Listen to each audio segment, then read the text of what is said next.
সালামু আলাইকুম বন্ধুরা, কেমন আছেন সবাই? আশা করি ভালো আছেন। পুরো 1 কিলোমিটার সাইকেল চালাইয়ে মুরগির খাবারের জন্য আসছি। 1 কিলোমিটার না, 2 কিলোমিটার হবে। এটা হচ্ছে মুরগির খাবারের দোকান।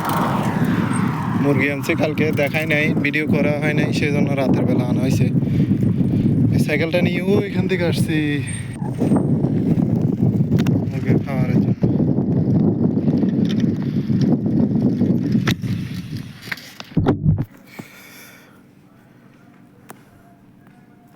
পুরা 2 কিলোমিটার সাইকেল চালায় আসি, এরে বলতেছে খাওয়ার নাই, মুরগির খাবার। মানে এখানে আরেকটা আছে, এটাতে দেখবো। এটাতে দেখার পরে দিয়ে যদি না থাকে কি করবো আর।